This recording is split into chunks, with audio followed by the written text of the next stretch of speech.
y pues se le administra oxígeno por blinder con un flujo de infusión de oxígeno al 30%. Después de todos estos datos, se le toma una gasometría arterial y llama la atención un pH en 7,20, PCO2 en 68, PO2 en 30, y evidentemente porque es un producto prematuro y tiene datos de dificultad respiratoria, tenemos una imagen reticular fina bilateral o vidrio esmerilado, pues se decide poner el surfactante, ¿no? Esta se la hace por la técnica MIS y se le aplica 200 miligramos kilogramo peso, y posteriormente a la administración pues se decide acoplar a una ventilación no invasiva como es el CPAP nasal. Este paciente pues por la inestabilidad respiratoria y ventilatoria decide ingresarse a la unidad de cuidados intensivos neonatales y para su cuidado y su monitorización continua.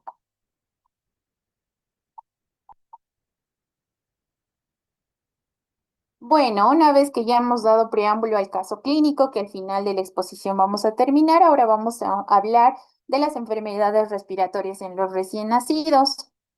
Es importante determinar o saber cómo abordar esta dificultad respiratoria, ¿no? Sabiendo que los trastornos respiratorios son la causa más frecuente de ingreso a las unidades de cuidados intensivos neonatales. Estos pacientes pues pueden presentar una variedad de signos y síntomas que nos pueden hacer pensar en que evidentemente está con un trastorno respiratorio. Dentro de ellas puede ser la cianosis, la cianosis generalizada central o la acrocianosis, cianosis peribucal en extremidades tanto superiores como inferiores.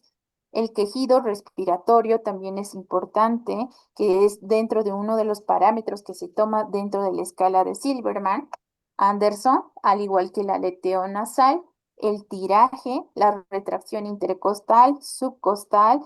Estos pacientes van a estar con una taquipnea, que significa frecuencia respiratoria por arriba de 60.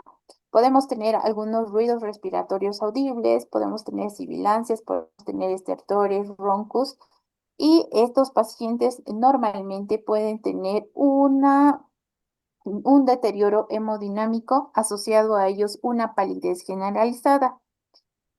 Pues se sabe que existen lesiones anatomopatológicas que son responsables de estas alteraciones respiratorias, y dentro de estas obviamente son varios, ¿no? Cuando hablamos de un paciente recién nacido con datos marcados de dificultad respiratoria, nos tenemos que enfocar en diferentes órganos o sistemas.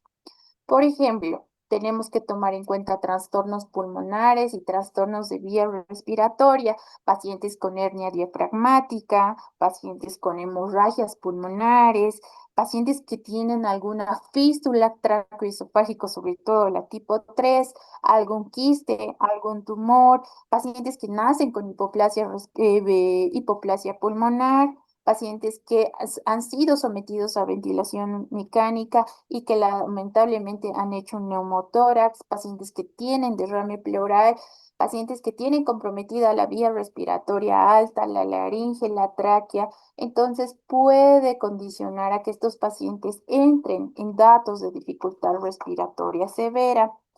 También es importante reconocer si este paciente está con datos de sepsis o datos de respuesta inflamatoria sistémica.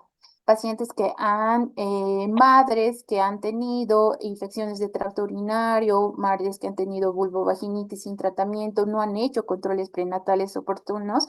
Estos niños que hacen datos de dificultad respiratoria y normalmente son de término o posttérmino, no hay que dejar de lado las neumonías connatales, la sepsis neonatal temprana, la tardía, los pacientes que pueden presentar deterioro neurológico, sobre todo pacientes que han sufrido, que tienen sufrimiento fetal o han hecho asfixia, pacientes que nacen con meconio, pacientes que son prematuros y que pueden tener una hemorragia intraventricular o algún trastorno neuromuscular que esté asociado. Pacientes con meningitis también pueden tener compromiso del sistema nervioso central. No hay que dejar de lado los problemas cardiovasculares.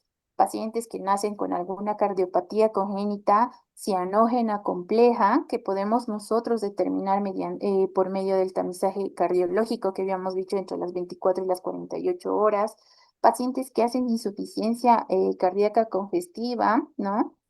Pacientes que tienen algún otro problema como desequilibrio hidroelectrolítico, pacientes que hacen acidosis, pacientes que están con hipoglicemia, pacientes que están con algún desequilibrio hidroelectrolítico como hiponatremia, hipernatremia, hipocalemia, hipocalcemias, pueden debutar con datos de respuesta, datos de dificultad respiratoria, problemas abdominales, pacientes prematuros, sobre todo prematuros tardíos o prematuros extremos que desarrollan enterocolitis, pacientes que están con ascitis, pacientes con alguna masa, los pacientes con gastrosquisis o pacientes con onfalocele, también pueden debutar con datos de respiratoria aguda.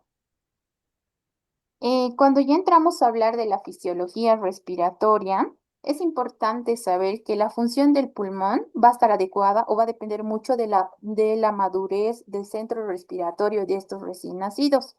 Por ende, no es lo mismo la fisiología de un recién nacido prematuro que un recién nacido de término o postérmino, ¿no? Entonces, como ya habíamos visto en clases previas, es importante saber que la eliminación del líquido de los pulmones y el reemplazo de esta por gas, pues va a ser el primer punto de partida para que tengamos una adaptación adecuada de este recién nacido. Como se ve aquí en la gráfica, antes del nacimiento, evidentemente los pulmones están llenos de líquido y estos lo que hacen es intercambiarlo por gas. Entonces, se sabe que existe un transporte activo de sodio a través del epitelio pulmonar y esto va a permitir o va a empujar el líquido de la luz pulmonar hacia el intersticio y luego va a permitir que esto se reabsorba por la vasculatura, ¿no? Entonces, cuando sé que la función pulmonar está adecuada, cuando existe una permeabilidad adecuada, cuando el desarrollo pulmonar es adecuado y cuando ésta tiene la suficiente madurez para controlar el centro respiratorio. Es importante también que dentro de la ventilación se hable de establecer y mantener la capacidad residual funcional que va a permitir hacer una ventilación y una perfusión adecuada para el intercambio gaseoso adecuado en estos recién nacidos. Em, entonces, cuando hablamos o seguimos hablando de la fisiología respiratoria, en realidad lo que nosotros vemos es la primera respiración del recién nacido, ¿no? Entonces, lo normal es que cuando tenemos un recién nacido por vía vaginal, la compresión del tórax va a facilitar la eliminación del líquido pulmonar y va a permitir que exista un intercambio gaseoso adecuado, ¿no? Cuando tenemos antes de la primera respiración, evidentemente nuestros recién nacidos están en un periodo de acidótico. ¿Eso qué quiere decir? Que tenemos una oxigenación o una presión de oxígeno que va a estar disminuida y va a estar incrementada la cantidad de CO2, ¿no? Entonces, ¿qué hace que todo este sistema pueda modificarse? Pues evidentemente la interrupción de la circulación placentaria, que exista una mejor redistribución del gasto cardíaco que disminuya la temperatura corporal y los estímulos externos van a condicionar o van a mejorar el esfuerzo respiratorio de estos recién nacidos. Los neonatos que requieren ventilación a presión positiva para mejorar este flujo, evidentemente son aquellos que van a tener un periodo o una transición que va a ser dificultosa. Y si queremos lograr esa ventilación perfusión adecuada, evidentemente deberíamos usar la bolsa autoinflable y hacer una ventilación a presión positiva, que se había dicho que esta debería ser entre 13 a 32 centímetros de agua, ya que la ventilación espontánea pues va a ser de 15 a 20 centímetros de agua. Para lograr todo este sistema de respiración, es importante saber que nosotros debemos alcanzar una capacidad vital y una capacidad residual funcional, y esto va a permitir la expansión total de este pulmón de este recién nacido.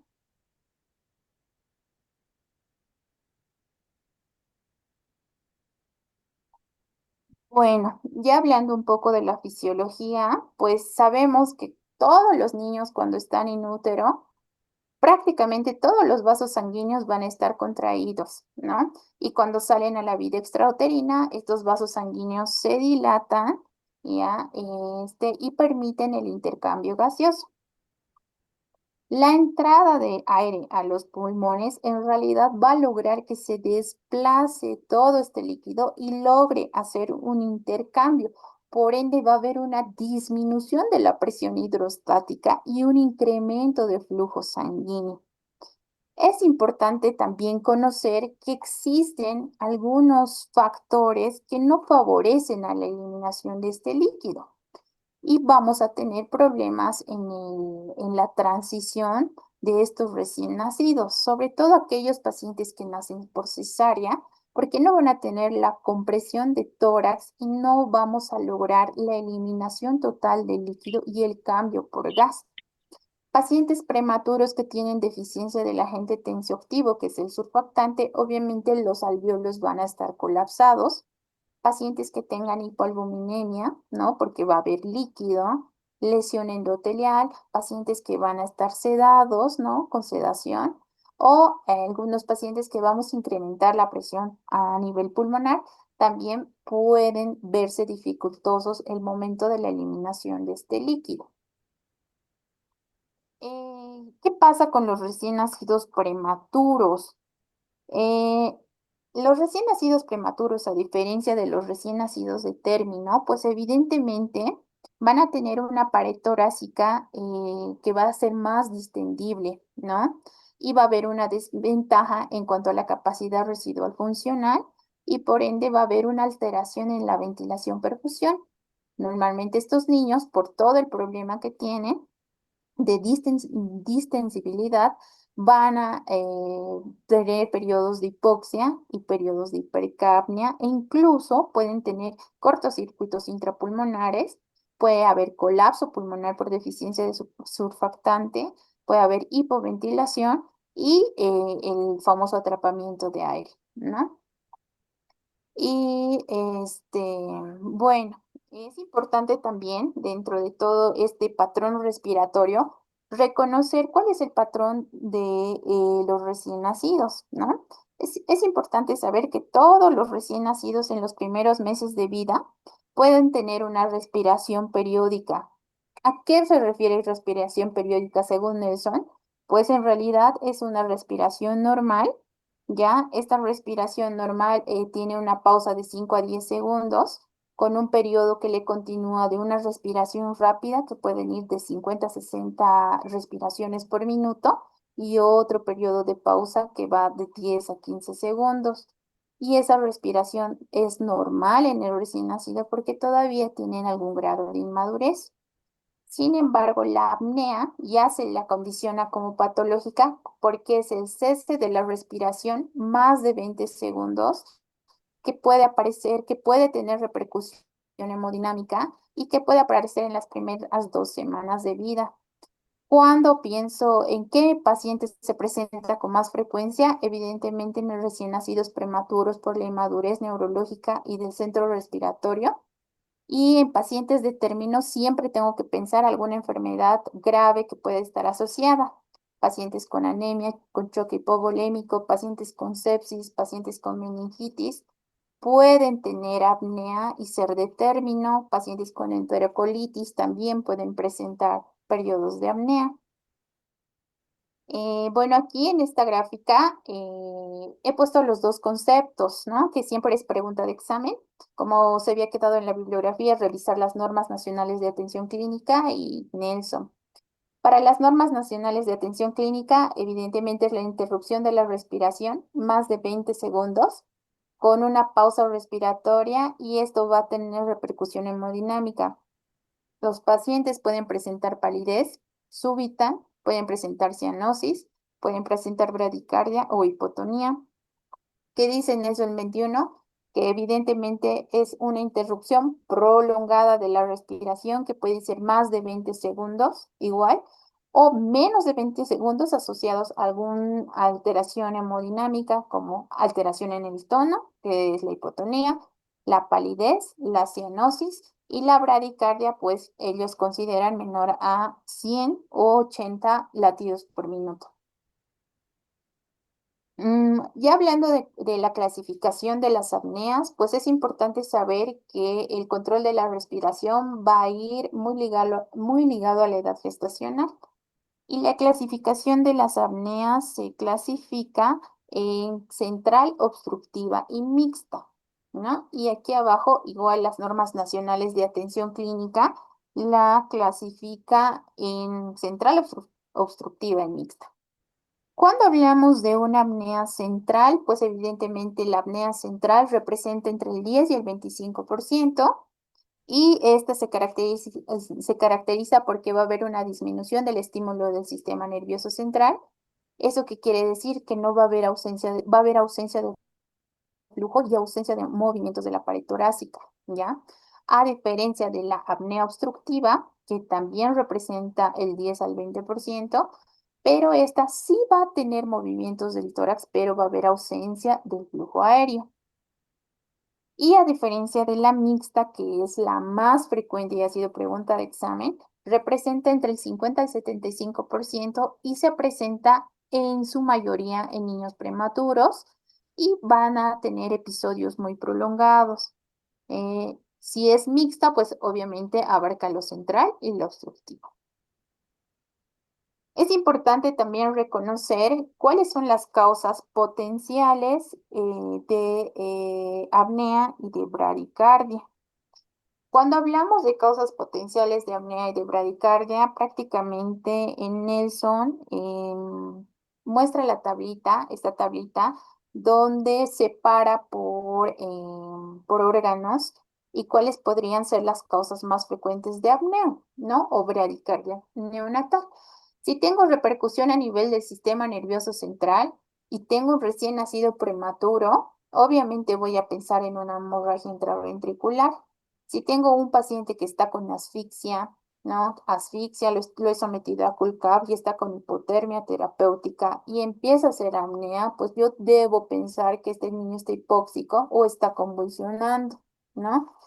Pacientes con algún tipo de alteración o anomalía, pacientes con microcefalia, pacientes con macrocefalia, que tienen alguna alteración del tronco encefálico, también pueden debutar con apnea o pacientes que han sido sometidos a cesárea y les han puesto anestesia general. Evidentemente los niños nacen con depresión y con apnea, pueden nacer con una apnea primaria y es secundario a la anestesia general que se le ha dado a la madre. Cuando hablamos de algún proceso respiratorio, no dejen de pensar en una neumonía connatal si la mamá tiene factores de riesgo de infecciones en el último trimestre. Podemos tener alguna lesión obstructiva de vías aéreas como hemangiomas, ¿no? Podemos tener deformidades, podemos tener fisuras alveolo-palatinas completas que pueden obstruir la vía aérea respiratoria, la vía aérea superior y pueden condicionar a patología respiratoria. Pacientes con prematuridad extrema por deficiencia de surfactante, parálisis del nervio frénico, pacientes que son sometidos a ventilación pueden hacer neumotórax, pueden tener periodos de hipoxia prolongado. Niños que están con sospecha de sepsis, meningitis, ya sea bacteriana, viral o micótica, pacientes con BCR, ¿no? Sobre todo prematuros, con virus sincitial respiratorio porque no han recibido la vacuna, o lactosferina o el famoso coqueluche. Pacientes con algún problema gastrointestinal, las enterocolitis, las más frecuentes, distensión abdominal, débitos por racio, los niños empiezan con periodos de apnea, bradicardia, entonces nunca descartar enterocolitis. Pacientes con algún tipo de perforación, ¿no? Enterocolitis estadio 3, que lamentablemente tienen perforaciones intestinales o alguna complicación. La alimentación por vía oral que no sea bien tolerada también. Alteraciones metabólicas, nunca descarten problemas de glucosa sobre todo recién nacidos pretérmino, de bajo peso o hijos de madre diabética, estos niños son propensos a hacer hipoglicemias, tener trastornos del calcio, alteraciones hidroelectrolíticas, errores innatos del metabolismo, también pacientes que permanecen con acidosis. Los cambios bruscos de temperatura, tanto hipertermia como hipotermia, van a causar vasoconstricción y hacen que estos pacientes pues debuten con datos de dificultad respiratoria. Problemas cardiovasculares, sobre todo cardíacos, ¿no? Pacientes con insuficiencia cardíaca, cardiopatías congénitas complejas, pacientes que han sufrido un choque polémico por anemia, ¿no? Hipohipertensión también pueden dar estos datos de dificultad respiratoria o sobre todo un colapso postnatal súbito inesperado, que es menos frecuente, pero sí se podría dar, o la inmadurez del sistema nervioso central. Como ya lo habíamos mencionado, según las normas nacionales de atención clínica, dice que para ellos una apnea evidentemente es una pausa respiratoria que va a estar asociado a bradicardia menor a 100, que igual lo dice la de Nelson 21, va a haber alteración de colorar, tanto cianosis como palidez, va a haber alteración del tono y el tiempo es 20 segundos. Entonces, todos los niños que están con un periodo de apnea, sí o sí, deben tener un soporte inicial y deben tener una monitorización estrecha. Cuando hablamos de prematuridad, de apnea en la prematuridad, pues como se ha mencionado, es por inmadurez del centro respiratorio. Se va a presentar en niños menores de 34 semanas. El 100% de niños menores de 28 semanas que son recién nacidos prematuros extremos pueden presentar periodos de apnea.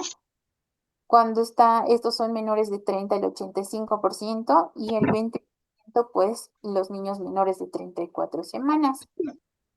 ¿Y qué estudios de laboratorio nosotros deberíamos solicitar? Para todo paciente que está en un periodo de apnea, evidentemente con toda la sospecha clínica, nosotros deberíamos pedir un hemograma completo y recuento de plaquetas, porque tal vez mi paciente está séptico, ¿verdad?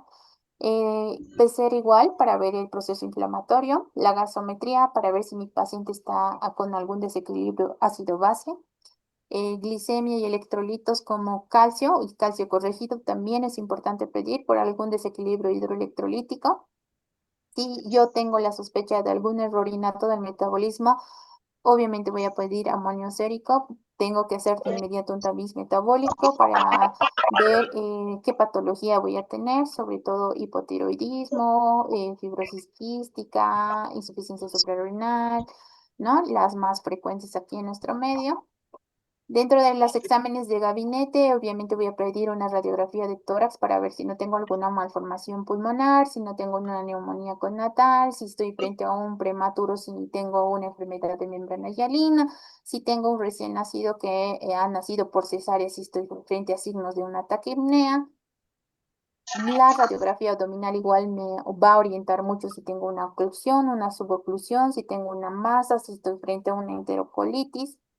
El ultrasonido transfrontalar me permitirá ver si tengo algún grado de hemorragia intraventricular o tengo un grado de hidrocefalia. Pacientes con sospecha de enfermedad de reflujo gastroesofágico, pues se debería hacer la pHmetría para ver si la enfermedad de reflujo me condiciona a esta apnea. Eh, y en pacientes que tengan deterioro neurológico, pues un electroencefalograma. Y en estos pacientes con apnea, pues se le podría hacer una polisomnografía para detectar cuántos episodios de apnea hace y si esto me causa mucho deterioro hemodinámico. ¿Cuál es el tratamiento de la apnea? Pues aquí Nelson 21 pues la trata como leve o intermitente y como grave. Cuando estoy frente a una apnea leve que ha hecho menos episodios en un cierto tiempo, entonces prácticamente solo se lo podría estimular y apoyarlo con oxígeno. Pero cuando estoy frente a una apnea grave que me ha hecho más de 2 o 3 apneas en 6 horas o me ha hecho más de 5 apneas en 24 horas, evidentemente yo tengo que ir a usar alguna metilsantina. Dentro de las que nombran está la cafeína, la teofilina. ¿Cuál es la función principal de usar tanto cafeína o teofilina? La que más usamos en nuestro medio es el citrato de cafeína. Su principal función de esta, evidentemente, es estimular el centro de respiración, disminuir el umbral de la respuesta a la hipercapnia, estimular el diafragma, ¿no? Y evitar la fatiga que se pueda tener. Y evidentemente estos niños que van a estar con periodos prolongados de oxígeno, pues va a disminuir el riesgo a la displasia broncopulmonar y también actúa como un neuroprotector. Em, ¿Qué otras alternativas tenemos para el tratamiento de la apnea? Pues tenemos el CPAP nasal, ¿no? El CPAP nasal o la cánula nasal de alto flujo, que son dos modalidades ventilatorias no invasivas que pueden ayudarnos a que este niño pues no se olvide en ningún momento de respirar, ¿no? Y la cafeína, como les había mencionado, es el tratamiento estándar o el gol estándar que podemos dar a una dosis de impregnación de 20 miligramos kilogramo y una dosis de mantenimiento de 5 miligramos kilogramo. Esta se puede administrar tanto por vía oral o vía endovenosa y se ha visto su efectividad que es al 100%. Viendo en cuanto a las medidas generales dentro de las normas nacionales de atención clínica, pues yo estoy en un centro de atención de primer nivel. Entonces, ¿cuáles son las medidas que yo debo tener si me llega un recién nacido con apnea, ¿no?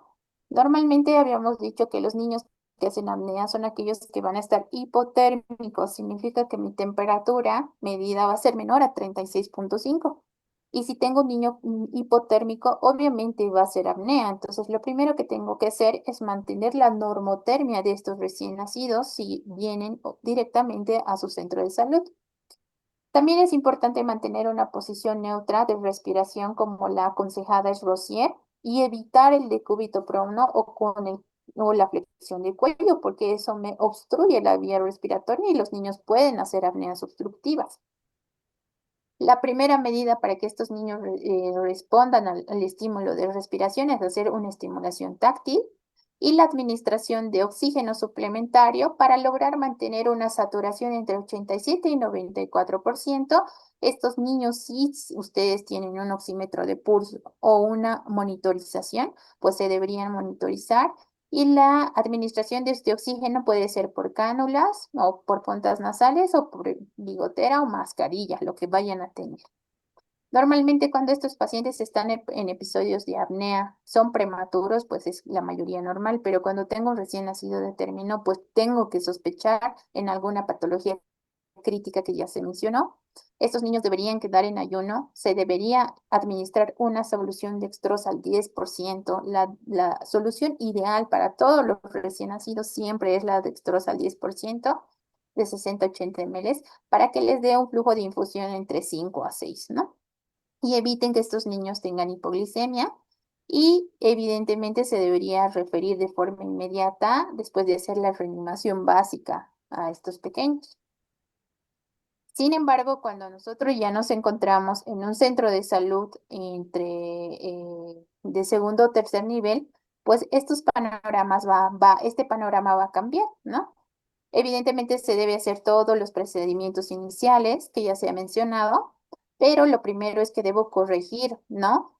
La causa principal de mi apnea.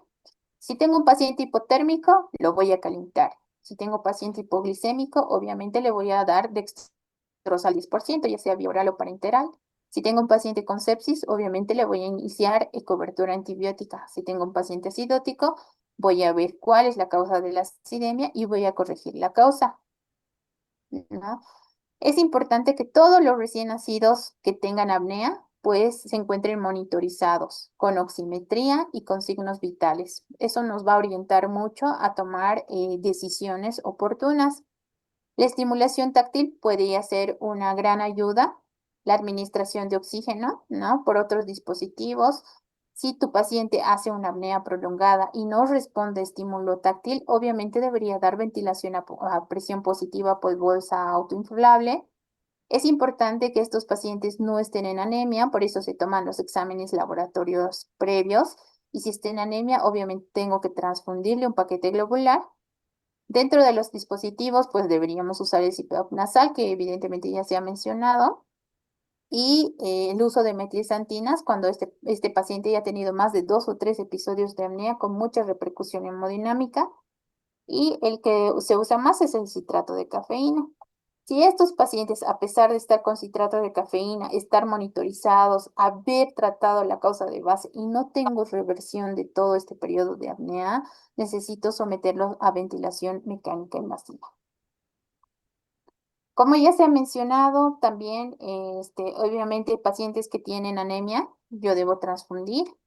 Una opción de ventilación es el CPAP, ¿no? El CPAP o la cánula. Con CPAP debo llegar a 5 centímetros de agua, con un flujo a 8 o a 10, y con cánula nasal, pues puedo llegar de 1 a 2,5 litros minuto. Pacientes que tengan antecedente de enfermedad de reflujo gastroesofágico, pues evidentemente hay que poner la elevación de la cabecera. Muy pocas veces está recomendado el uso de inhibidores de ácido gástrico porque puede llegar a perforar o puede alterar la motilidad intestinal. ¿De qué depende el pronóstico de mi apnea? Pues de la gravedad, ¿no? Si tengo mucha repercusión hemodinámica, si el paciente está con dificultad respiratoria, si tiene algún compromiso neurológico, si está séptico, si está acidótico, hipotérmico o algo, de eso va a depender su pronóstico. También depende mucho de la recidiva, ¿no? Si este paciente con todo el abordaje ya que se le ha hecho, que ha sido integral, no se recupera y sigue haciendo episodios de apnea, pues el pronóstico es malo. Y que no me responda la cafeína también es un pronóstico malo, ¿no? Normalmente todos los niños que reciben metilsandinas o se hace el abordaje, pues si son de término, prácticamente debería resolverse hasta el 92%, ¿no? Cuando tenemos recién nacidos prematuros menor a 28 semanas, pues incluso se sabe que este periodo de apnea de forma fisiológica puede durar hasta las 44 semanas corregidas, y es el tiempo en el que deberíamos administrar, ¿no? Cafeína. Y cuando sé que este paciente puede irse con alta, cuando yo lo he tenido bajo observación, ya no me he hecho episodios de apnea, yo le he hecho las correcciones hemodinámicas, ventilatorias, infecciosas, neurológicas, y por más de 5 o 7 días no ha hecho ningún episodio, no requiere oxígeno, ya no tiene nada, o sea, no ha hecho nada, pues podrías irse de alta, ¿no? Según las normas nacionales de atención clínica, pues nos da igual este cuadrito, que es la administración de las metilsantinas. Como les había mencionado, el citrato de cafeína es el que más usamos en nuestro medio. También se usa la aminofilina y la teofilina. El citrato de cafeína, su dosis de carga o de impregnación, como nosotros lo llamamos, va a ser de 20 a 40. Nosotros usamos 20, vía oral o intravenoso, y tenemos una dosis de mantenimiento de 5 a 8. En cambio, la aminofilina, pues, o la teofilina, su dosis de carga es más bajito, puede ir de 5 a 7 miligramos kilogramo. La aminofilina solo tenemos intravenoso. Su dosis de mantenimiento es más bajita, igual, de 1,5 a 2. Y la teofilina, pues, de 5 a 7 igual, y su dosis de mantenimiento de 1,5 a 2, ¿no?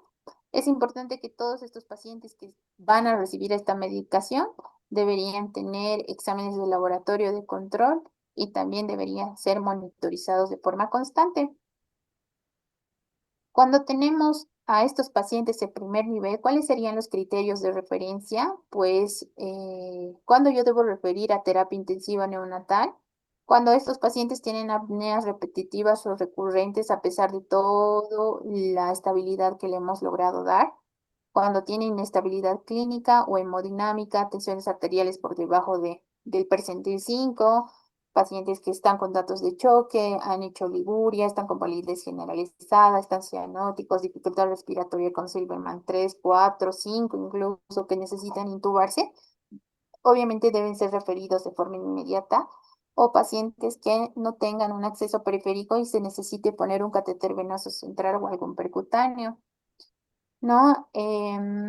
Cuando recibimos esta contrarreferencia, evidentemente, como ya habíamos dicho, cuando estos pacientes se ha tratado la causa de la apnea y evidentemente 5 a 7 días pues no han presentado ningún episodio de apnea y también se ha descontinuado la metilsantina. Bueno, eso es en relación a las apneas. Ahora vamos a hablar del síndrome de distrés respiratorio. El síndrome de distrés respiratorio es la patología más frecuente de los prematuros y eso va a depender mucho de la edad gestacional y del peso, ¿no? Más del 60 al 80% se va a presentar en menores de 28 semanas, que son prematuros extremos. El 15 al 30% pues va a ser entre prematuros tardíos y es muy, muy, muy infrecuente en recién nacidos de término, a menos que hayan tenido una patología de consumo, ¿no? El síndrome de distrés respiratorio, también llamada enfermedad de membrana hialina o síndrome de distrés tipo 1. Y sobre todo esta patología se va a presentar porque estos niños, como ya hemos visto, van a presentar datos de dificultad respiratoria, van a presentar retracción intercostal, van a presentar retracción subcostal, van a presentar aleteo, cianosis, quejido, y todo esto se va a deber sobre todo a la deficiencia del surfactante, que es el agente tensioactivo, sobre todo ver una alteración en la producción y en la secreción, sabiendo que quien lo sintetizan pues son los alvéolos o los neumocitos tipo 2 que son los encargados de la producción del surfactante, ¿no? Bueno, ¿cómo la define las normas? La norma clínica, pues dice que la enfermedad de membrana hialina o síndrome de dificultad respiratoria se va a caracterizar o se va a presentar en los prematuros y se produce evidentemente por la deficiencia de surfactante. Y como se ha mencionado, esto es inversamente proporcional a la edad gestacional y al peso del recién nacido y es frecuente en más del 60 al 80% en menores de 28 semanas y no tanto en recién nacidos de término. Es importante saber o reconocer los factores de riesgo y aquí también puse una estrellita porque ha sido pregunta de examen en varios años previos. ¿Cuáles son los factores de riesgo que incrementan, ¿no? La enfermedad de membrana hialina y cuáles son los factores de riesgo que disminuyen? Dentro de los que incrementan, pues evidentemente están los recién nacidos prematuros o los niños que nacen con un peso extremadamente bajo, menor a 1500 gramos. Las mamás que tienen diabetes mellitus, los embarazos múltiples, si estos niños han sufrido algún grado de asfixia, si han tenido alguna injuria de hipotermia, son de sexo masculino o de raza blanca, también se ha visto que son factores que incrementan el riesgo. Pero hay riesgos protectores, por más que sean malos, son protectores. Por ejemplo, madres que tienen hipertensión crónica del embarazo, ¿no? Pueden ser un factor protector. Las madres que tienen ruptura prematura de membranas, el uso de heroína y el uso de corticoides evidentemente mejora, ¿no? El riesgo a tener enfermedad de membrana hialina. Ya hablando un poco del agente tensioactivo, es importante que sepamos que este agente tensioactivo va a estar formado por fosfatidilcolina saturada en un 50%, fosfatidilcolina insaturada en un 20% por lípidos neutros, por fosfatidilglicerol y otros fosfolípidos, y en su pequeña porción, el 6% va a estar formado por proteínas, ¿no? La proteína SPA, la B, la C y la D. ¿No? ¿Y de qué va a depender que exista una síntesis apropiada de esto? Va a depender mucho del pH, ¿no? No es lo mismo estar en un estado acidótico que en un estado alcalótico. Va a depender mucho de la temperatura y de la perfusión. ¿Eso qué quiere decir? Que el agente tensioactivo se va a modificar si estoy frente a un paciente con asfixia, si estoy en un paciente con hipoxemia severa, si tengo un paciente con hipotermia o un paciente con alguna isquemia. Obviamente este agente tensioactivo no se va a producir de la forma adecuada. La formación, en realidad, este agente tensioactivo ya empieza desde el pulmón fetal a partir de las 20 semanas. Se dice también que aparece en el líquido amniótico entre las 28 y las 32 semanas y su madurez total pues alcanza las 35 semanas, ¿no? Es importante saber que la función principal de esto hace que evite el colapso alveolar final, ¿no? Como se había dicho, quien forma el agente tensioactivo o el surfactante va a ser el alveolo tipo 2 o neumocito tipo 2. Entonces, ¿qué factores van a contribuir a que pueda haber alguna alteración o liberación de este agente tensioactivo? Sobre todo la prematuridad, los niños que nacen por cesárea, una hipoxemia prolongada, pacientes con acidosis, antecedentes familiares o asfixia.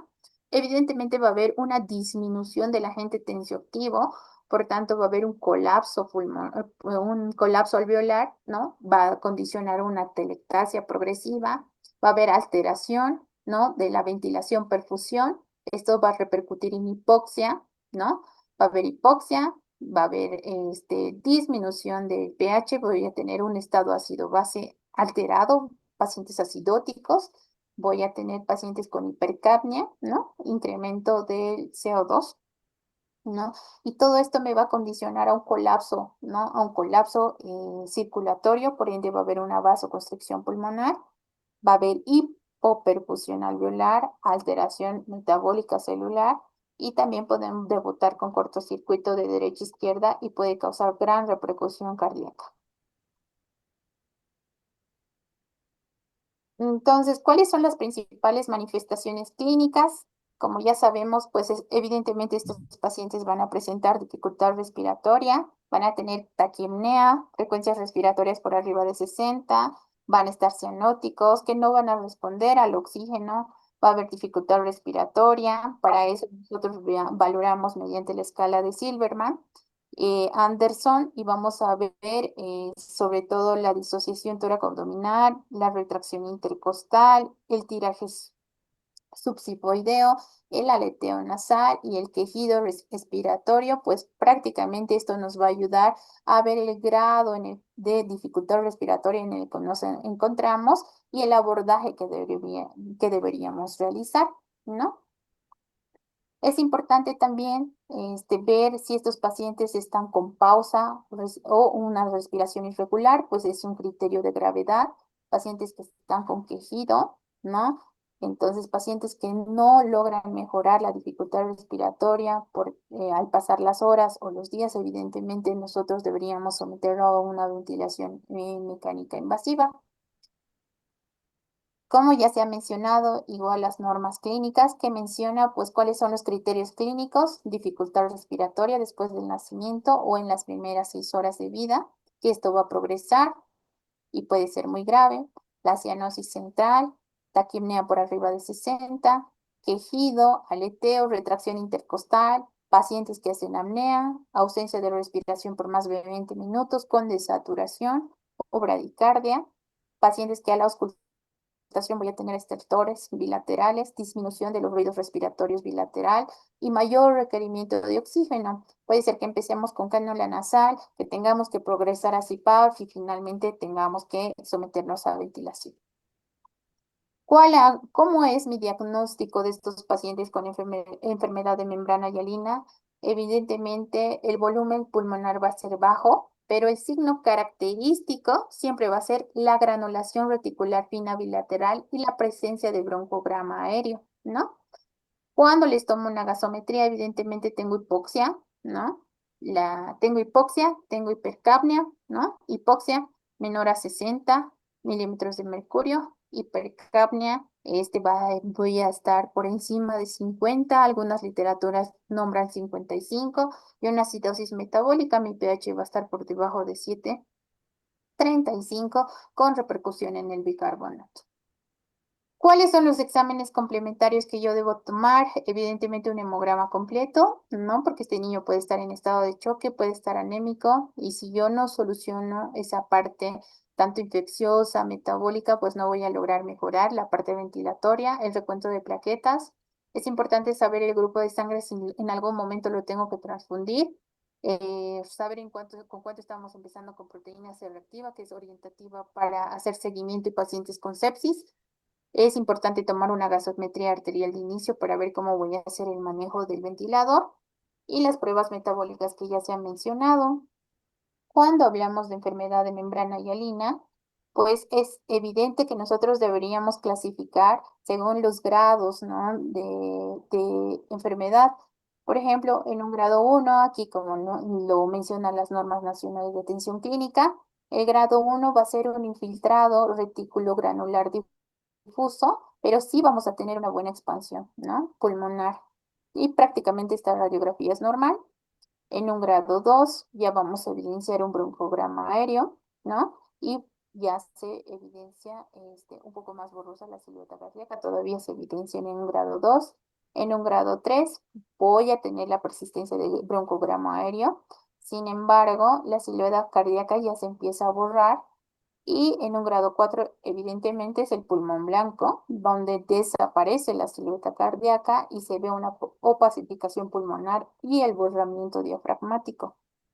Así lo clasifican en 4 grados la enfermedad de membrana hialina. ¿Y para qué sirve esto? Si bien a un recién nacido le vamos a administrar surfactante el momento que nace, sobre todo a los recién nacidos menor a 30 semanas que tienen datos de dificultad respiratoria y yo los someto a ventilación, cierto tiempo voy a realizar otra placa radiográfica y esto me va a ayudar a determinar si este niño todavía le debo administrar una segunda, tercera o incluso cuarta dosis de surfactante. ¿Cuáles son los diagnósticos diferenciales de la enfermedad de membrana hialina y con lo que siempre nos podemos confundir? Pues con una neumonía conatal, sobre todo por el estreptococo del grupo B, si la mamá ha tenido antecedentes de vulvovaginitis, con algún grado de alguna cardiopatía, ¿no? Las cardiopatías congénitas, puede haber cardiomegalia, por eso es importante también tomar una placa, ver si este paciente presenta soplos, ver los pulsos, ver el llenado, ver las presiones o la saturación en las 4 extremidades, ver el índice cardíaco para no confundirnos con una cardiopatía. Y si son prematuros, pues estos niños pueden tener alto riesgo a tener cardiopatías acianógenas de hiperflujo, como es la persistencia del conducto arterioso. Pacientes que han hecho SAM o pacientes recién nacidos post término que han tenido aspiración de meconio, normalmente pues también es un diagnóstico diferencial, pero eso podemos ver emparchado. Estos pacientes pueden hacer neumotórax, pueden ser hipertensión pulmonar, pacientes con taquipnea que requieren bastante cantidad de oxígeno, pero que son de término y que han nacido por cesárea o son hijos de madres diabéticas, también pueden hacer taquipnea. Esto es transitorio, requerimiento de oxígeno, pero esto sí se diferencia porque estos hacen sinusitis o por algún problema de proteinosis alveolar congénita, que es muy infrecuente, ¿no?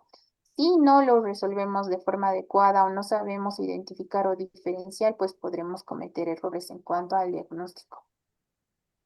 ¿Cómo yo debo prevenir la enfermedad de membrana hialina? Pues evidentemente es evitar las cesáreas innecesarias, lograr que estos recién nacidos no nazcan prematuros y lleguen a término.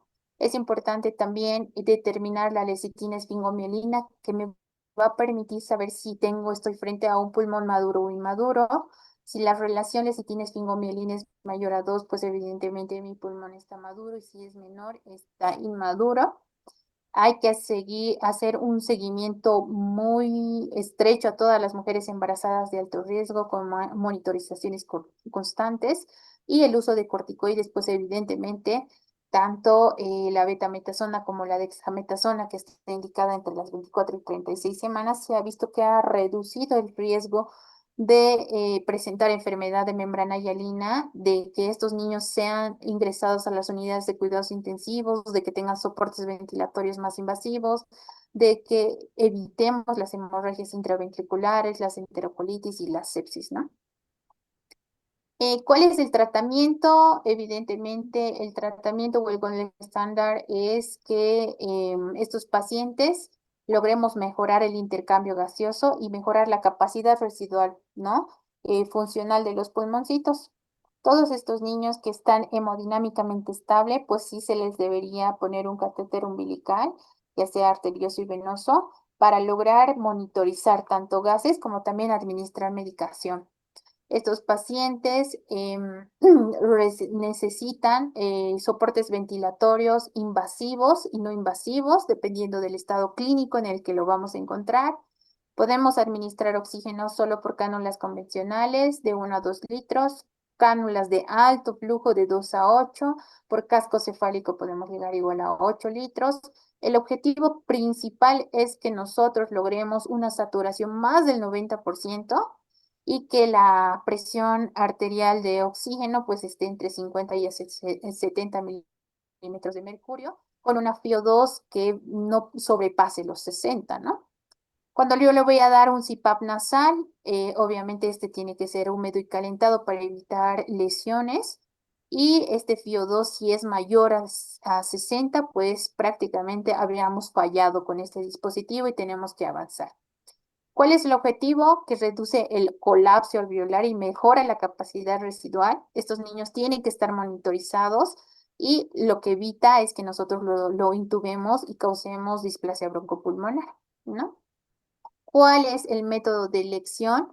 Aparte del surfactante para evitar una enfermedad de membrana hialina con mucha repercusión, pues CPAP nasal de inmediato en salas de parto. ¿Cuánto es la dosis de surfactante? La dosis de surfactante es de 100 a 200 miligramos kilogramo. Lo podemos poner de 2 a 4 dosis. Eso se pone entre cada 6 a cada 12 horas, dependiendo de la evolución clínica de nuestros pacientes y de la monitorización con las radiografías de tórax. Las formas de administrar pueden ser estas tres. Antes se usaba mucho el INSURE, que significa intubábamos, poníamos surfactante y extubábamos y lo sometíamos a una ventilación invasiva.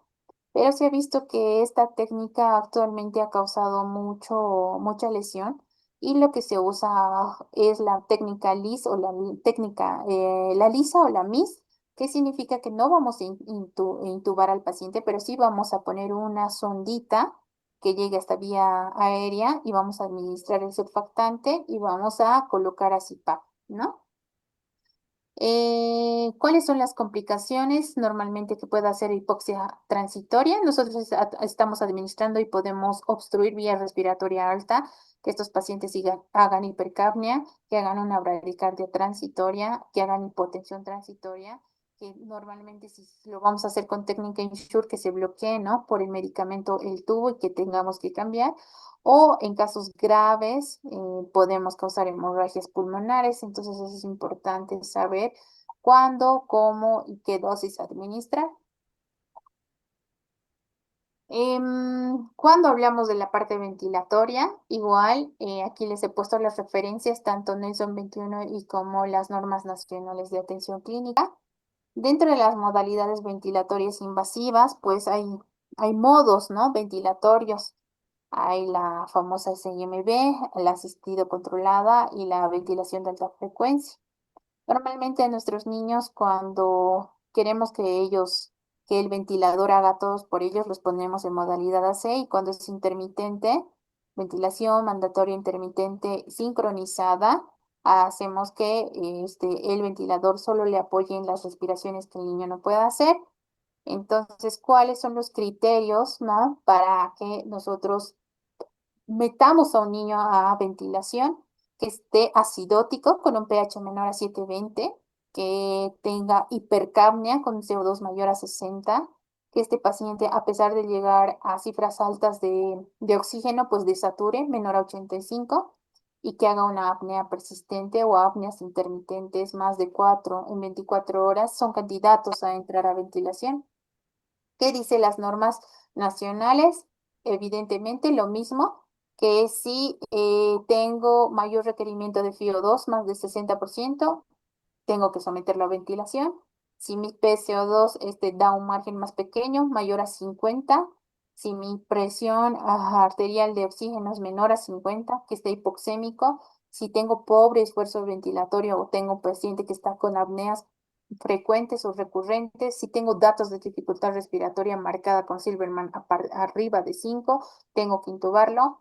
Si tengo que administrar surfactante con técnica INSURE, pues tengo que intubarlo. Y si tengo una acidosis metabólica persistente por debajo de 7,25, también es una indicación, ¿no? Entonces, ¿cuáles son los parámetros con el cual yo debo iniciar una ventilación? Normalmente los parámetros que se fijan en un ventilador son la presión inspiratoria pico, la PEP, el tiempo inspiratorio, el ciclado o la frecuencia respiratoria, el flujo y la FiO2, que es la fracción inspiratoria de oxígeno. ¿Cuáles son los parámetros con los que debemos iniciar? Pues Nelson dice de 15 a 20, las normas dicen de 12 a 15, una PEP entre 8 y 10. Creo que Nelson toma parámetros un poco más altos. Las normas nacionales son parámetros un poquito más bajitos, sin embargo, el tiempo expiratorio puede ir de 0,30 a 35, los ciclados o la frecuencia puede ir de 40 a 60, el flujo de 6 a 8 y la FiO2 por arriba de 60. ¿Cuál es mi objetivo de que mis pacientes entren a ventilación? Obviamente mejorar la saturación, mejorar el intercambio ventilación-perfusión, disminuir la hipercapnia, es decir, disminuir el CO2, no causar ninguna lesión, ¿no? Como barotrauma y evitar que estos pacientes, pues por el medio del FiO2, tengan una toxicidad por el oxígeno, ¿no? Y la ventilación de alta frecuencia prácticamente es como cuando hemos fallado en una ventilación convencional y estos niños que a pesar de dar parámetros muy altos, pues no logramos mejorar su estado de oxigenación, ventilación, perfusión y tenemos que meter a una ventilación de alta frecuencia. Como su nombre no lo dice, ventilación de alta frecuencia es que va a dar de 300 a 1200 respiraciones minuto, ¿no? Entonces, con eso vamos a lograr mejorar esta oxigenación y ventilación y perfusión. ¿Cuáles son los criterios para extubar a un paciente? Tengo un paciente que ha sido sometido a ventilación mecánica y ¿cuáles son los criterios para extubar? Pues son varios, ¿no? Que prácticamente mi FiO2 que estaba en 60 sea menor de 30 es un criterio, ¿no? Que mi presión inspiratoria media esté menor a 15 es un criterio, ¿no? Para que el lado esté menor a 20 y que mi gasometría prácticamente esté en equilibrio, ¿no? Y la presión media de la vía aérea esté menor a 5 centímetros. Son criterios para que mi paciente salga de la ventilación invasiva. Sin embargo, cuando hablamos de recién nacidos prematuros, pues sí se puede someter a estos niños a una hipercapnia permisiva, ¿no? Es una estrategia de tratamiento en el prematuro para prevenir la lesión pulmonar. En estos recién nacidos prematuros, sobre todo prematuros extremos, se permite una presión de CO2 hasta 60-70% solo por 10 días, ¿no? Y esto frente a una protección de displasia broncopulmonar a uso prolongado de ventilación mecánica y lograr que esta saturación efectiva sea de 90 a 95%. Todo esto se monitoriza con las gasometrías para tenerlo en equilibrio ácido-base. Dentro de otras estrategias de manejo para estos recién nacidos, evidentemente siempre hay que priorizar la vía enteral. ¿Para qué? Para que estos pulmones también puedan desarrollarse y crecer y para que puedan este niño respirar de forma adecuada. Entonces nosotros deberíamos proporcionar calostro si mi paciente está hemodinámicamente estable. Si está inestable, evidentemente vamos a poner nutrición para integrar por vía periférica. También se debería corregir la acidosis metabólica. Aquí le pongo entre paréntesis porque nosotros casi no usamos el bicarbonato por el riesgo a la hemorragia intraventricular. En pacientes con hipotensión se debería usar vasoactivos como dopamina, dobutamina, adrenalina, dependiendo del caso. En pacientes con hipotensión refractaria, obviamente deberíamos usar hidrocortisona por la insuficiencia suprarrenal que tiene. El óxido nítrico es ideal en pacientes con insuficiencia respiratoria, hipoxemia o niños que tienen hipertensión pulmonar y de forma anticipada el antibiótico, ¿no? Dentro de otras, pues el corticoide sistémico, evidentemente se ha visto que según la bibliografía puede disminuir el riesgo de displasia broncopulmonar, sobre todo el esquema DARC pero deberíamos tomar en pinzas porque puede causar hiperglicemias, puede causar hipertensión, los corticoides prolongados pueden causar hemorragias digestivas, perforaciones intestinales, entonces hay que tener mucho cuidado en su uso.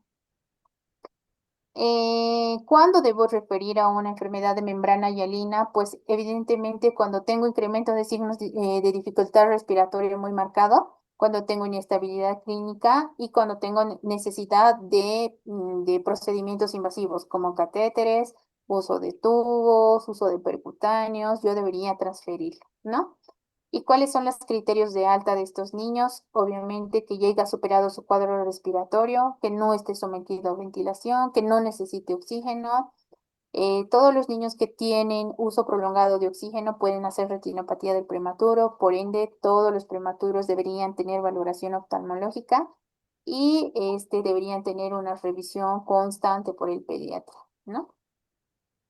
Ahora vamos a hablar de displasia broncopulmonar, que también es una afección pulmonar frecuente. Como su nombre lo indica, pues según las normas nacionales, es una enfermedad pulmonar crónica que se caracteriza por hipoxemia, hipercapnia y requerimiento de oxígeno más de 28 días de vida o a más de 36 semanas de edad corregida, asociada con una radiografía de pulmón donde vamos a ver cambios anatomopatológicos como hiperexpansión y radiolucidez focal. ¿Qué dicen eso? Que evidentemente es una enfermedad pulmonar crónica del prematuro, que se caracteriza sobre todo porque va a haber una lesión pulmonar crónica. Se va a presentar más del 60% en menores de 28 semanas y el 100% en prematuros extremadamente, ¿no? Extremos, como 20, 22 a 24 semanas. ¿Qué es lo que pasa con este pulmón? El pulmón en realidad va a sufrir un cambio anatomopatológico y va a haber una modificación en las fases de formación alveolar, ¿no? Antes se consideraba que la displasia era la displasia broncopulmonar clásica. Actualmente es la nueva forma de displasia. ¿Por qué? ¿A qué se debe todo esto? A que existen estrategias que han logrado que estos niños sobrevivan con edad gestacional más pequeña, 28 semanas, y recién nacidos más, con un peso más bajo que los miligramos. Como por ejemplo, el uso de corticoides ha logrado que estos recién nacidos nazcan antes de tiempo en una fase de formación alveolar más antes. ¿No? Antes se sabía que estos niños podían nacer prematuros a partir de las 32, 36, 37 semanas y nacían en una fase sacular. Sin embargo, actualmente con todas las intervenciones que se hace, estos niños nacen en una fase canalicular. Entonces, esto predispone que estos niños tengan infecciones recurrentes, sobrecargas hídricas, déficit nutricional, estrés oxidativo, injuria sobre este pulmoncito inmaduro. ¿Cuáles son las causas? Pues son multifactoriales, los pulmones van a estar hipoplásicos, va a haber una fibrosis sacular, disminución del desarrollo microvascular alveolar, por ende va a haber ateletrauma, volutrauma y daño por radicales libres, porque estos niños van a requerir oxígeno por periodos prolongados.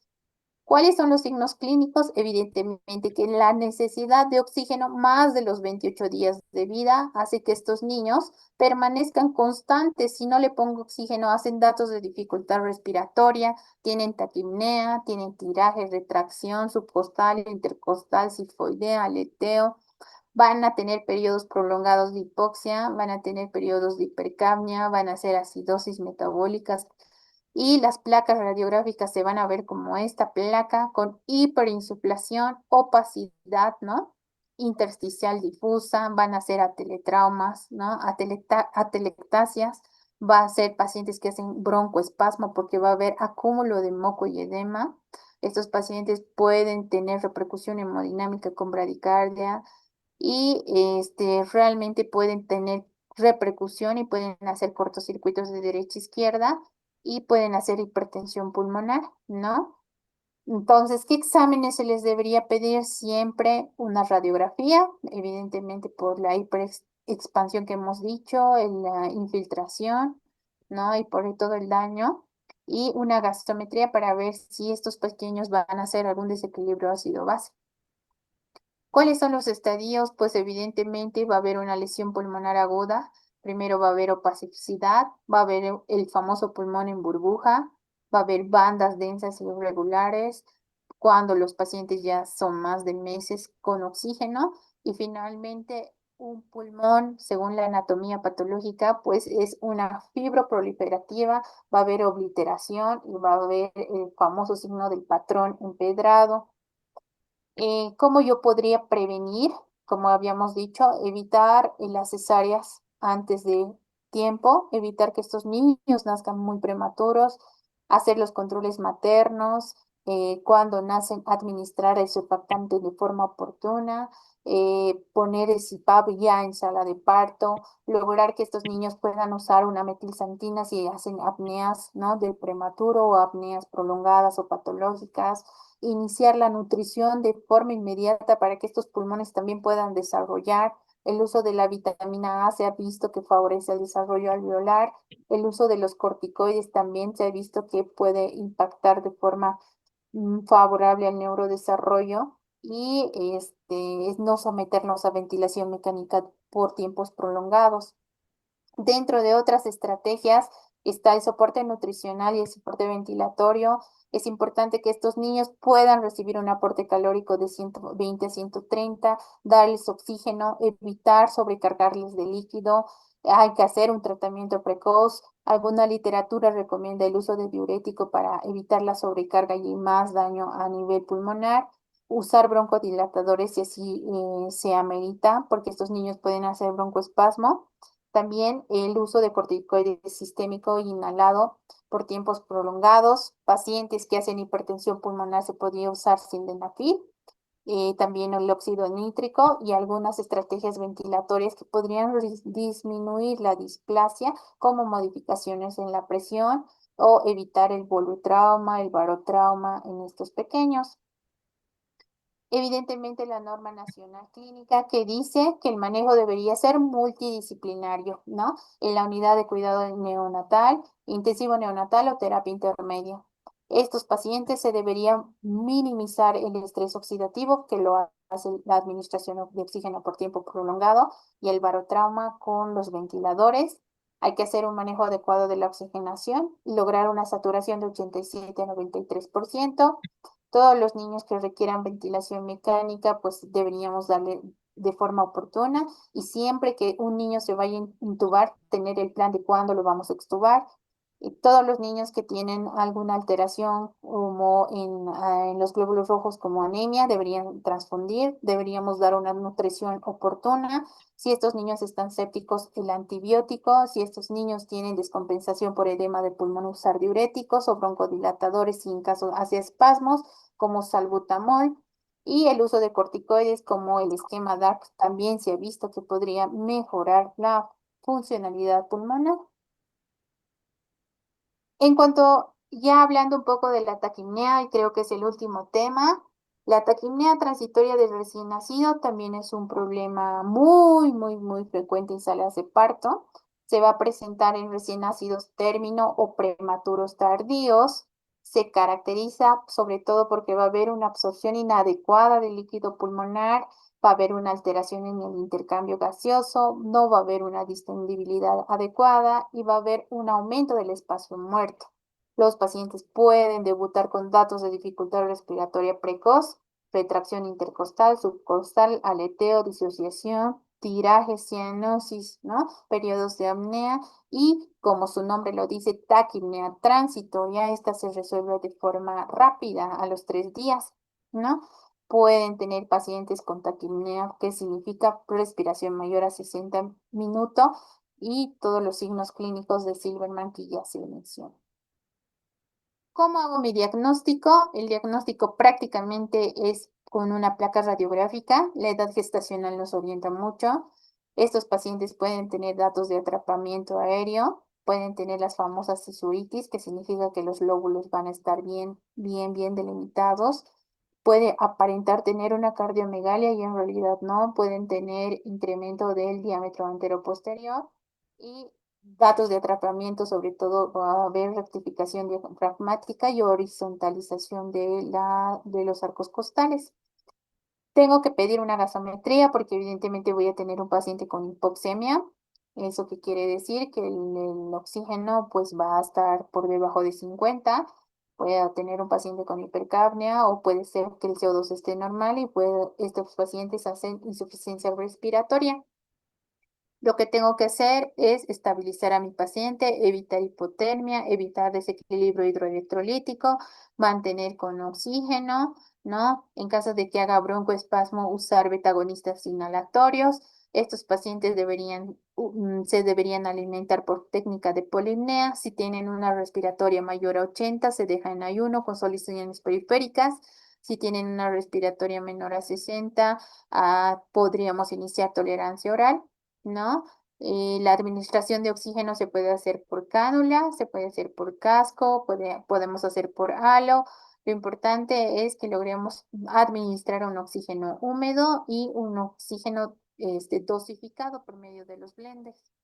Y si esto no mejora, pues tenemos que progresar ya sea a CPAP, cánulas de alto flujo, ventilación nasal o incluso ventilación mecánica. Dentro de las complicaciones, estos pacientes pueden hacer hipoxemia severa y la causa más temida, pues que puede ser hipertensión pulmonar, ¿no? Bueno, creo que eso ha sido el tema de hoy. Es un poco largo, ¿no? Em,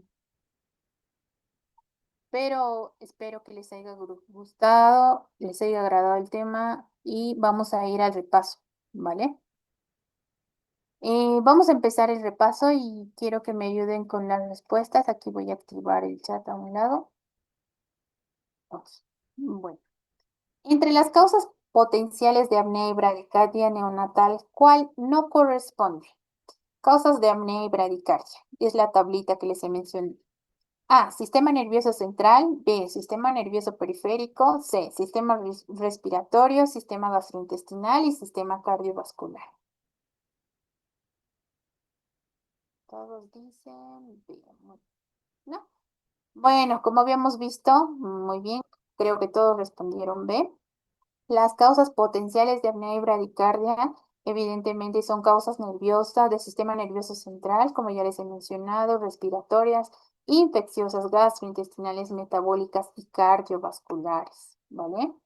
Todos los pacientes con apnea deberían tener un soporte inmediato, monitorización continua y tratamiento. ¿No? Entonces, dentro de las causas del sistema nervioso central habíamos nombrado meningitis, hemorragia intraventricular, pacientes con macrocefalia, defectos del tallo, pacientes con problemas respiratorios, pacientes con hernia diafragmática, pacientes con SAM, pacientes con taquipnea transitoria, enfermedad de membrana hialina, hipoplasia, pacientes con enterocolitis en prematuros, pacientes con cardiopatías congénitas, pacientes con hipertensión pulmonar, ductus arterioso persistente, entonces todas, excepto sistema nervioso periférico, porque no va a tener ninguna repercusión. Vamos, ¿cuál de los siguientes se considera un factor influyente para la incidencia de síndrome de muerte súbita del lactante? La prematuridad, la postura, uso de chupete durante el sueño, la lactancia nocturna o la exposición al humo de tabaco.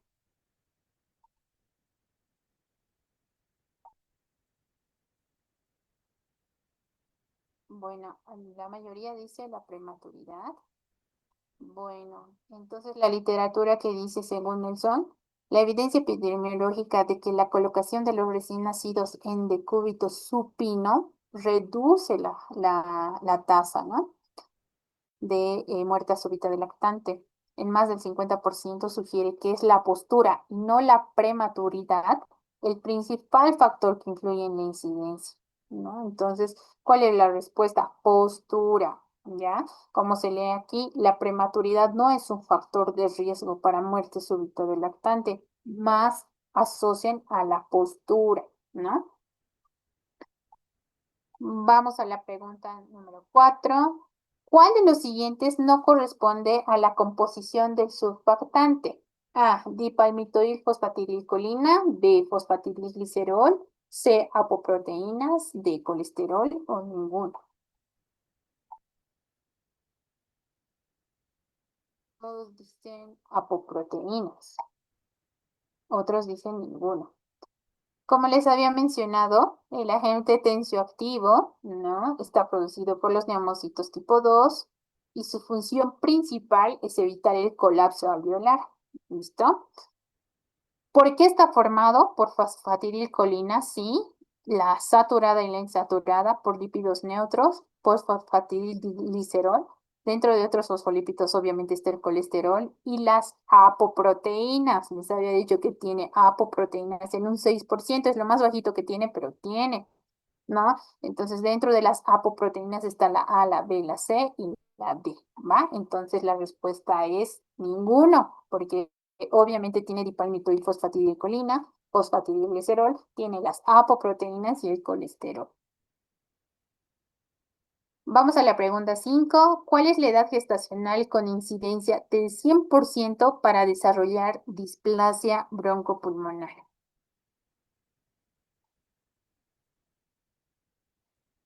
100%.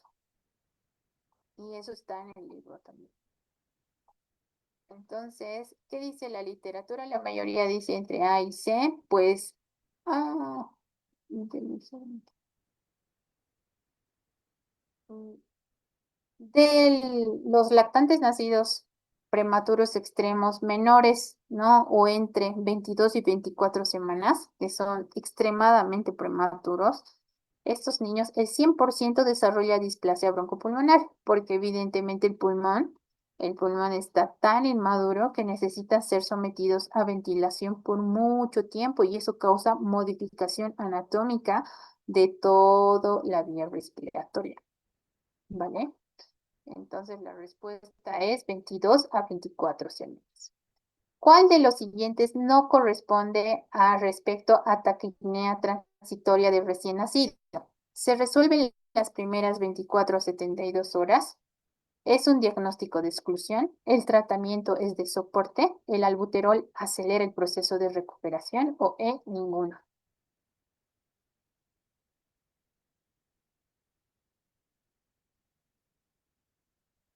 ¿No? Y pues cuando hablamos de taquipnea transitoria de recién nacido, eh, lo que podemos decir que la taquimia se presenta en recién nacido de término y recién nacidos en pretérmino tardío, ¿ya?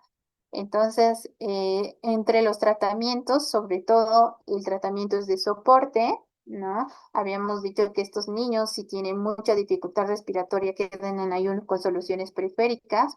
También se ha mencionado que los beta agonistas inhalatorios como el albuterol o el salbutamol aumentan la expresión y la actividad, ¿no? De estos puentes que existen de sodio, potasio, TPasa y facilitan la eliminación de líquido, ¿no? Entonces es importante que estos niños sean sometidos de forma constante a oxígeno. Entonces la respuesta es ninguno, ¿no?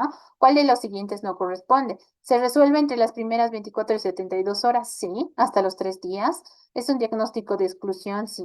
El tratamiento es de soporte, evidentemente. El albuterol mejora, sí, porque habíamos dicho que es un betagonista que ayuda a eliminar el líquido. Entonces, la respuesta es ninguno. ¿Cuál es la acción inmediata ante un paciente con apnea súbita en el neonato? Ofrecerle alimentación, darle estimulación táctil, realizarle un baño tibio, aspiración gástrica o administración de suero. Bueno, esas preguntas les he sacado todas de las normas, ¿no? No les he dicho tan difícil. Estimulación táctil, obviamente, ¿no? Tengo un paciente con apnea. Dentro de las medidas generales se había dicho mantener normotérmico, posición neutra de Rosier, evitar la flexión del cuello porque me causa apnea obstructiva, evitar el decúbito prono. Lo que deberíamos hacer es estimulación táctil y administración de oxígeno. Voy a suspender la vía oral si las apneas son recurrentes y voy a poner una solución periférica. ¿Cuál es el signo más confiable para evaluar la gravedad de la dificultad respiratoria en el recién nacido? ¿La frecuencia respiratoria, el tiraje intercostal, la cianosis periférica, el quejido audible o la frecuencia cardíaca?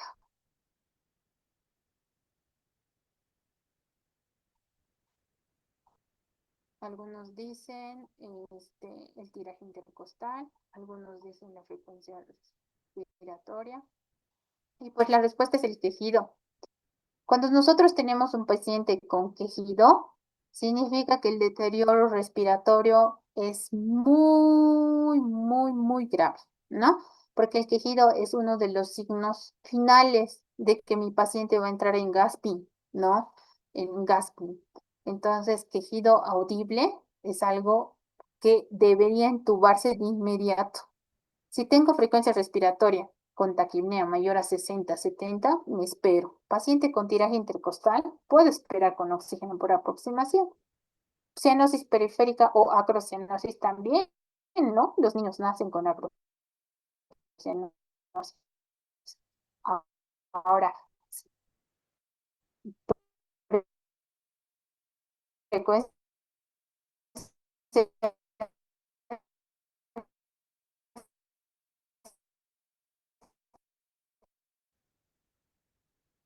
¿cuál es el objetivo de la referencia hospitalaria de un neonato con dificultad respiratorio grave?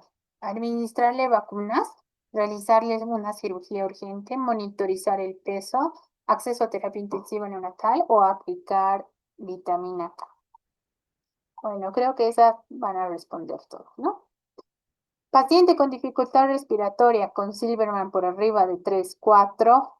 Yo tengo que apoyarle con oxígeno, con lo que tenga, máscara, cánula, oxígeno, monitorizar oximetría y transferir de inmediato a este recién nacido. Ahora, es mi centro de salud. Yo puedo intubar a mi paciente y darle un soporte ventilatorio y transferirlo con ambú o bolsa autoinflable, lo podemos hacer, pero mejor si lo transfieren de forma inmediata a unidad de cuidado intensivo neonatal. Indica una frecuencia respiratoria menor de 30 respiraciones en un neonato que está con dificultad respiratoria, que ha tenido una compensación adecuada, que hay ausencia de hipoxia, que mi paciente ha entrado en depresión respiratoria, que está en hiperventilación o está en un periodo de normalidad fisiológica.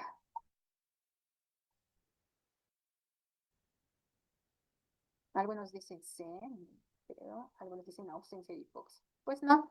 Cuando tengo un paciente que ya ha estado con muchos datos de dificultad respiratoria, los pacientes se cansan y entran en gasping o jadeo. Entonces, que tu paciente haya tenido un periodo de dificultad respiratoria en 70 y 80 y luego de forma súbita te baje la respiratoria a 30, significa que estás en gasping. Estás a segundos de que tu paciente te haga un paro cardiorrespiratorio.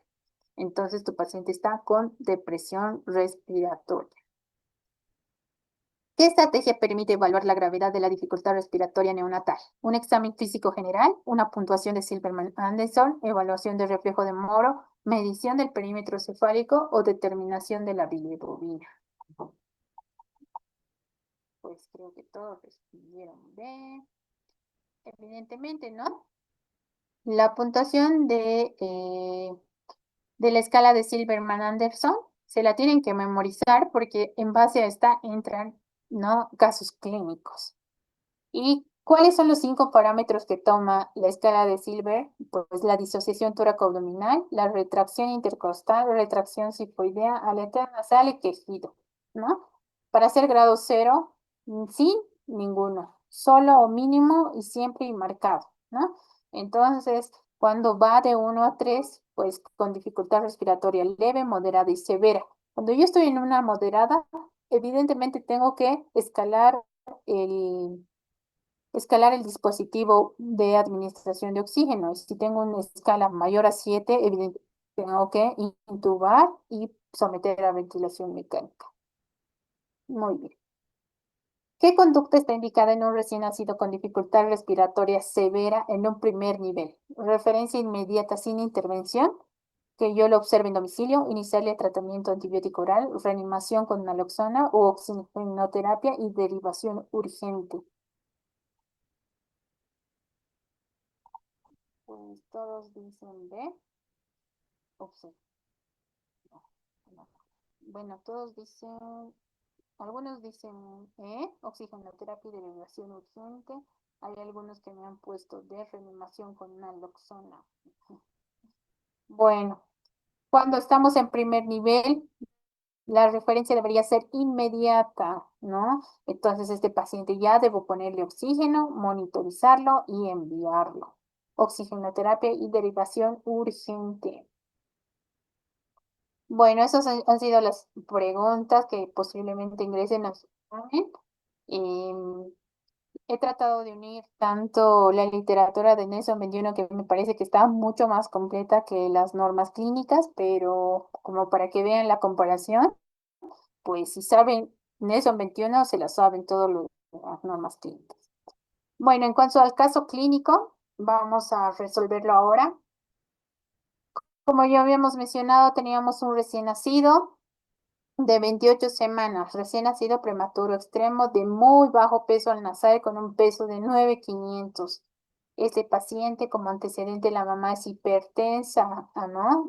Antes del embarazo, por tanto, el riesgo a que nazca con restricción era pues alto. Este paciente ha tenido riesgo a aborto. ¿Y por qué? Porque tenía una placenta baja, ¿no? De inserción baja. Por ese riesgo le han dado corticoides como maduración pulmonar con betametasona 2 dosis. Y lamentablemente, pues este paciente ha nacido deprimido porque nació con frecuencia cardíaca en 100, casi al límite, el llanto intermitente, su respiración ha sido presente, el tono ha estado disminuido y está con acroción. Le han dado todas las medidas básicas, ¿no? Como calentar, estimular, secar, permeabilizar vía y ponerle en posición de olfateo, como ya hemos mencionado. Se ha monitorizado este paciente y tenía una saturación preductal en 80. Este paciente estaba con respiratoria en 70, significa que estaba con datos de dificultad respiratoria y también estaba hipotérmico. Le han tomado una gasometría y evidentemente estaba con una acidosis respiratoria y estaba con una hipoxemia marcada. La placa radiográfica me hace pensar paciente prematuro, dificultad respiratoria, siempre en una enfermedad de membrana hialina. Signo característico reticular o vidrio esmerilado, ¿no? Infiltrado reticular granuloso. Le han puesto surfactante por la técnica MIS, o sea, no lo han intubado, solo le han puesto una sondita y le han administrado 200 miligramos. Y finalmente, para lograr una ventilación y lograr y evitar el colapso pulmonar, se ha dejado con un dispositivo con CPAP. Entonces, según el caso clínico expuesto, ¿qué diagnóstico sugiere en este paciente? Displasia, taquipnea, enfermedad de membrana hialina, síndrome de distrés respiratorio o CID.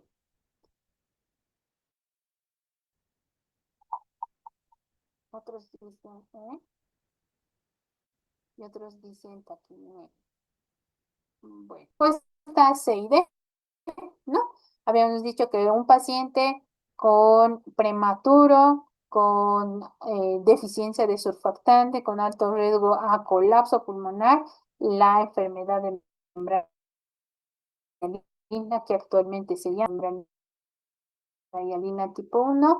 Entonces, pues estamos frente a ese caso. Uno de los siguientes es un factor de riesgo que disminuye la aparición de enfermedad de membrana hialina. Pacientes con asfixia, pacientes con prematuridad, pacientes con diabetes, hijos de madre con diabetes materna, hipertensión arterial materna o ninguno disminuye la enfermedad de membrana hialina.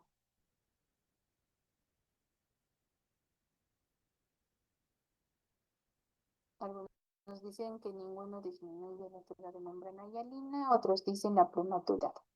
Entonces, ¿qué hemos visto? Factores que disminuyen, ¿no? La hipertensión crónica del embarazo disminuye el factor. Ruptura prematura de membranas, uso de heroína y el uso de corticoides prenatales disminuyen el riesgo de enfermedad de membrana hialina, ¿no? Ay, no, ¿qué se pasó esto? Entonces, uno de los siguientes es un factor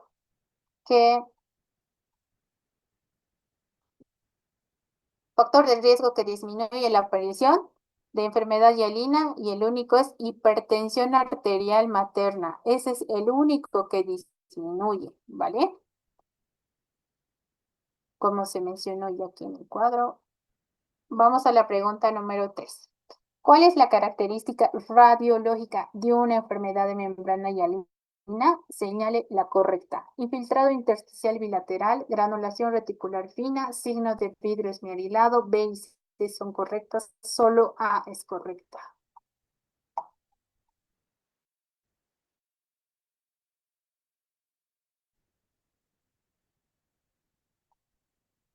La mayoría dice B y C son correctas.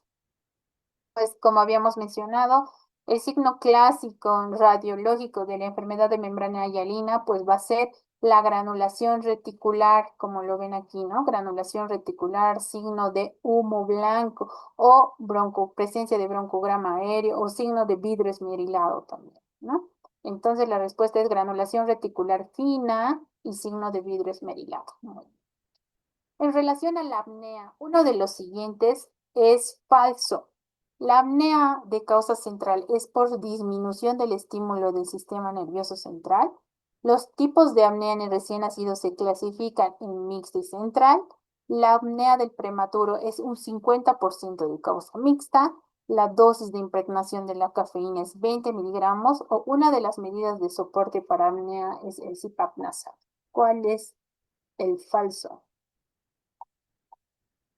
Algunos dicen que es falso, que una de las medidas de soporte es el CPAP. Algunos dicen que la apnea del prematuro, el 50% es la causa mixta. De obstructivo, muy bien. Aquí no sé, Alex Pérez, muy bien. Como hemos dicho, ¿no? La apnea va a depender mucho de la edad gestacional y se va a clasificar en central, obstructiva y mixta, ¿no? Esas son los tres tipos de apnea. ¿No? Entonces, central, sobre todo, va a ser del 10 al 25% porque va a haber una disminución del estímulo a nivel central, no va a haber ausencia de flujo de aire y ausencia de movimiento torácico, a diferencia de la obstructiva que va a haber movimiento torácico y ausencia de flujo. Y la mixta, que es la más frecuente en la prematuridad y va a ser por episodios prolongados. ¿No? Entonces sí, y la dosis de impregnación de la cafeína es 20, su dosis de mantenimiento es 5. Dentro de otras medidas para evitar el apnea siempre está oxígeno, los oxígenos por cánulas de alto flujo, con cánulas convencionales o por el CPAP, que lo podríamos evitar en salas de parto. Entonces la excepto es la B, obviamente. ¿Cuáles son los beneficios del uso de corticoides como maduración pulmonar? Excepto, disminuye el riesgo de enterocolitis, disminuye el riesgo de hemorragias intraventriculares, disminuye el riesgo de parto prematuro, aumenta el riesgo de displasia o todas son correctas. Algunos dicen que disminuye el riesgo de parto prematuro, pero lean bien la pregunta. ¿Cuáles son los beneficios del uso de corticoides como maduración pulmonar? Excepto, ¿cuál es el excepto? Excepto, hay algunos que responden de muy bien. No, entonces habíamos dicho que dentro de los beneficios del uso de corticoides va a estar que van a disminuir la estancia en las unidades de terapia, vamos a disminuir el soporte ventilatorio, vamos a evitar que los niños sangren la cabecita, que tengan intercolitis, sepsis, disminuye el riesgo de displasia broncopulmonar y evita el rechazo del desarrollo psicomotor. Entonces, no es que aumente el riesgo, más bien disminuye el riesgo de displasia.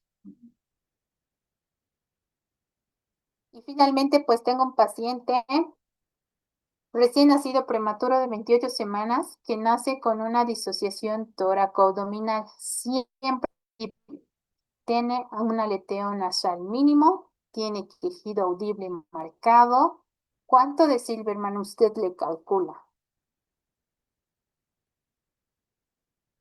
4, 2, 7, 5, ninguno de todos. Todos dicen 5 puntos, ¿no? Siempre visible, aleteo nasal mínimo, quejido audible, ¿no? Entonces, como habíamos mencionado, ¿no? Disociación tóraco-abdominal siempre, disociación tóraco-abdominal, ¿no? Ninguno sincronizado, siempre, siempre visible, le vamos a dar 2 puntos. Siempre 2 puntos. Solo o mínimo 1 punto y si no ninguno, 0 puntos. Entonces la respuesta es 5 puntos. La verdad, este mnemotécnico yo siempre lo uso para lograr, ¿no? Sin es 0, sin o ninguno, solo mínimo y siempre, ¿no? Siempre marcado va a ser 2 puntos. Bueno, eso sería la clase del día de hoy. No sé si tienen alguna pregunta, duda. Datos de dificultad respiratoria, sobre todo memorícense la tabla de Silverman, la diferencia radiológica de pacientes que tienen taquipnea, pacientes con enfermedad de membrana hialina, cuál va a ser las estrategias que tenemos en primer, segundo y tercer nivel. Creo que eso es lo más importante y saber la fisiopatología, qué estudios le vamos a pedir, cuánto es la dosis del surfactante. Creo que esas pueden ser preguntas claves del examen y repasen, ¿no? Todo lo que se ha presentado en las diapositivas. Bueno, creo que Doctora, ¿hasta ya cuándo ya lo tenemos suben a la plataforma? doctor. Claro. Doctora, ¿nos puede pasar la segunda parte? Claro que sí, le voy a decir al doctor Mendoza que lo suba a la plataforma, ¿ok?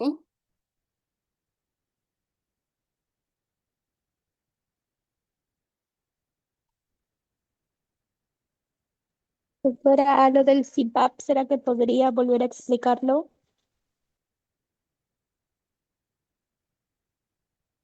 Bueno, creo que aquí tenían una duda de la dosis del surfactante. El surfactante en realidad viene diferentes marcas, ¿no? Y hay el surfactante sintético, el surfactante porcino, el surfactante ovino, ¿no? Entonces, nosotros el surfactante que usamos más es el porcino o el humano. Ya, entonces ese surfactante que es el Corosurf que nosotros usamos, en realidad la dosis de administración son de 100 a 200 miligramos y esa dosis kilogramo peso y esa dosis se debería repetir. El surfactante siempre se debe mantener en la mayoría de los casos congelado, pero cuando lo vayamos a administrar siempre tiene que estar caliente, ¿ya? Porque si no puede causar peor daño en el niño y puede causar hemorragias, ¿no? Y se puede repetir esta dosis entre 6 horas a 12 horas, ¿vale? Ahora el CPAP. ¿Qué es el CPAP? ¿No? El CPAP burbuja es un dispositivo no invasivo cuya finalidad, ¿no? Cuya finalidad es evitar el colapso pulmonar porque tú le vas a dar una presión constante a tu alveolo y va a evitar que este alveolo se colapse, ¿no? Porque ¿cuál es la finalidad? Evitar el colapso pulmonar y mantener la capacidad residual funcional del alveolo. Entonces, el CPAP, por la presión tú que vas a dar, ¿no? Por este dispositivo, porque tiene que entrar oxígeno con un flujo con una presión, la presión que nosotros administramos es de 5 a 7, podemos subir incluso a 8 cuando tenemos casos de mucha dificultad respiratoria, entonces lo que hace es evitar el colapso pulmonar, ¿no? Y eso ayuda en las salas de parto si no tenemos, ¿no?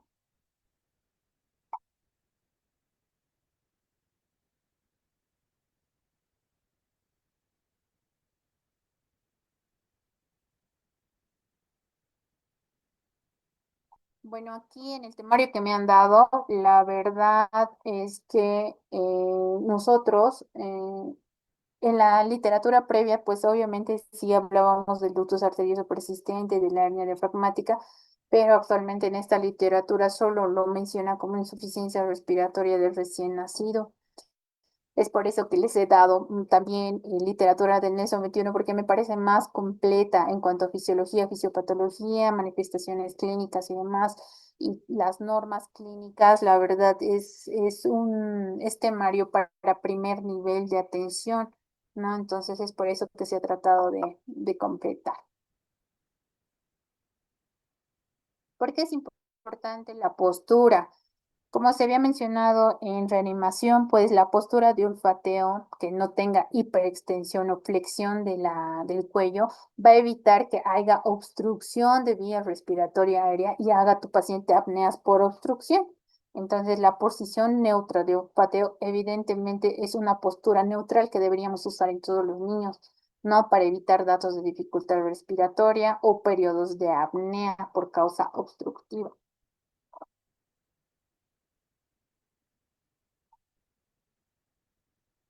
Bueno, creo que esas son todas las preguntas del día de hoy. Si necesitan en algún momento o hacer alguna pregunta o algo que les llame la atención o quieran que se les pase más bibliografía, me pueden escribir al chat, al interno, ¿vale? Bueno, creo que ya he disipado todas sus dudas y pues nada, nos vemos en la clase del día de mañana. Tengan buena noche. Hasta luego.